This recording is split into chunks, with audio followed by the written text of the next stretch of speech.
this is this is like a linear combination of like AI slop. It just inspires me. Bounce in the club. Hoes see me rocking. Hoes call me Rocky. Posted in the cut. And I'm looking for a blockhead.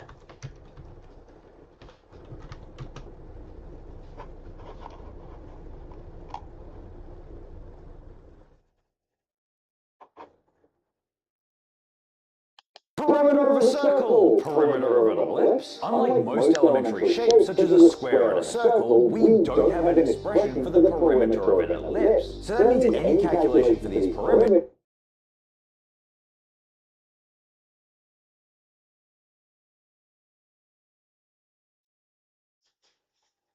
are just approximations. But how do we even get them? Well, if we were to compare the area of a circle and the area of an ellipse, we can pretty easily see that the circle is just a specific case of an ellipse with equal axes. So let's apply the same logic to perimeter. Instead of taking just the radius, let's take the average of the major and minor axes. This approximation gives us a value that's off by 2.7%.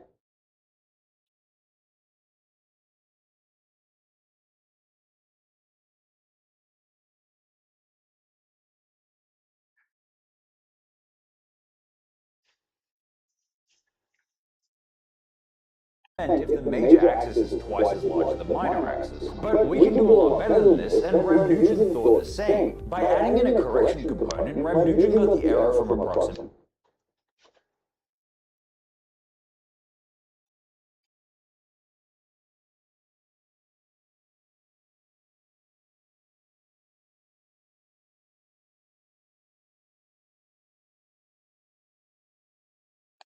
down to just a fraction of a percentage. But if the fraction error from thought the same, by adding in a correction component, Ramanujan got the error from approximation down to just a fraction of a percentage. But if you've paid close attention, you notice that I've used errors, meaning we do actually have the exact value for perimeters. This is in the form of an infinite series, which I've just used the first 8 terms of because that's truly more than enough. So while we don't have an exact finite expression for the perimeter of an ellipse, we've got some extremely close approximations and the exact value is an infinite sum. Perimeter of a circle, perimeter of an ellipse. Unlike most elementary, so let's apply the same major axis is twice as large as the minor axis. But we can do a lot better than this, and Ramanujan thought the same. By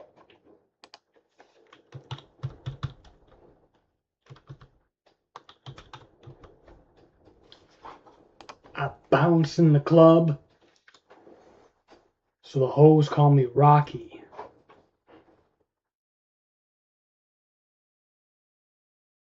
I'm posted in the cut, and I'm looking for a blockhead.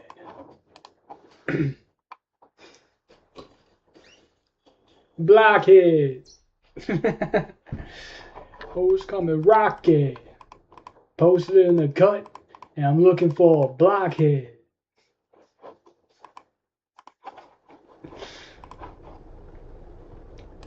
Ramanujan devised 2 highly accurate, elegant algebraic approximations for the perimeter of an ellipse using its semi-major axis and semi-minor axis. Because exact calculation requires advanced elliptic integrals, Ramanujan's formulas are prized for providing massive precision using only basic arithmetic and square roots.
think if I were black, I would just look for the leader, whatever the strongest, richest, whoever had the most watches on, and I would be like, yeah, that's my dude.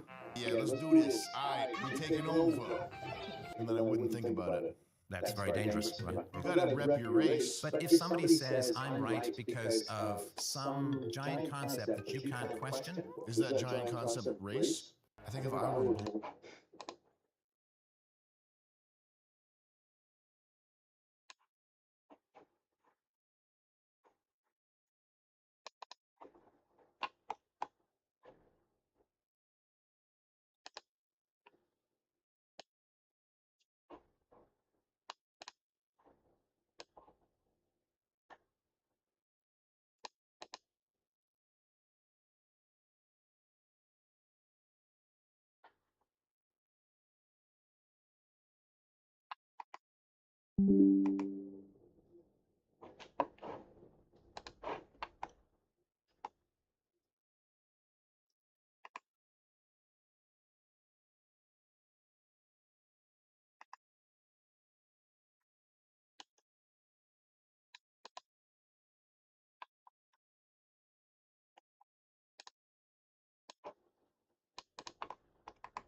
Brilliant students have gotten into MIT at 15, won countless Olympiad medals, and built billion-dollar companies. We created a tutor based on the secrets of their success. Meet Koji, the world's smartest AI tutor for coding. Nice job.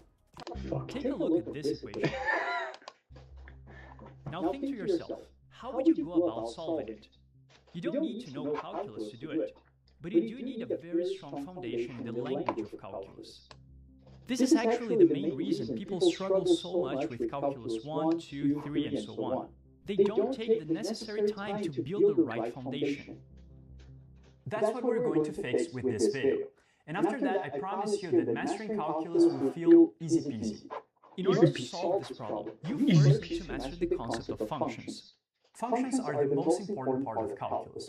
And out of all the skills you can acquire, you can build in order to master calculus, I would say that learning about functions and understanding how their graphs work is the highest leverage thing you can focus on. I'm serious, nothing else will get you closer to your goal of mastering calculus. Let's start with a very simple definition of a function. A function is an object that relates two variables and creates a dependency between them. Think about what a variable in your day-to-day life is. A variable is anything that you can measure and that varies. As an analogy, imagine a beam fixed at both ends. If you push it down, it bends. And as it bends, different points in the beam feel different amounts of stress.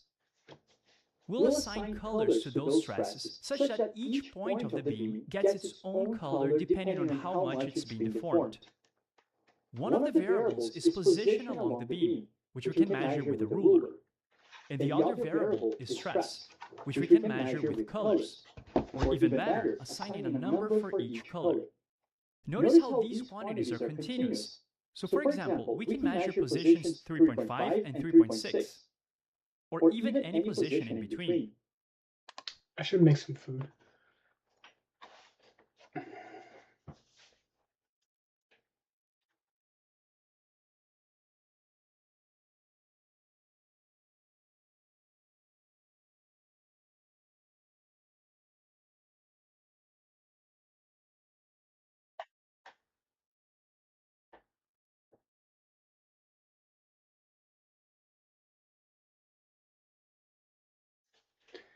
Stupid.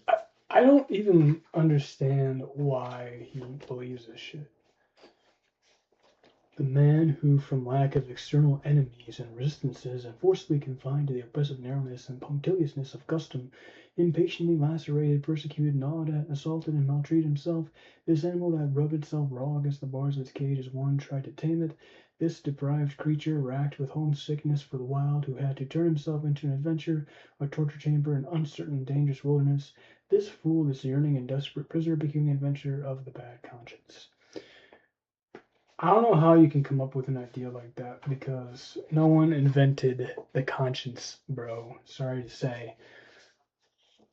It's already in you. And you could argue that it's from God, or you can argue that it's from evolution, but nobody invented the conscience, okay?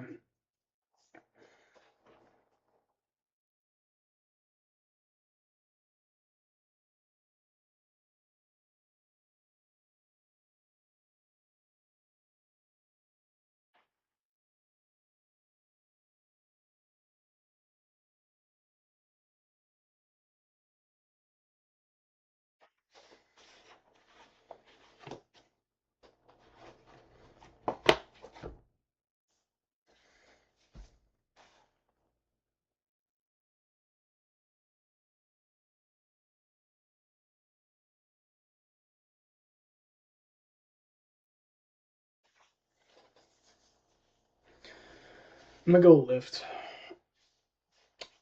Nobody's watching this. We can measure stress corresponding to yellow, which is 5 in our scale, or orange, which is 6, or even any level of stress in between. But can you see how these measurements are not random? These variables are related to each other, like in this snapshot of the animation. The more we move from position 4 towards position 5, the more stress we measure in the beam. But if we continue moving right along the beam, we get less and less stress. So these variables, position and stress, are not independent. There is some relation, some rule.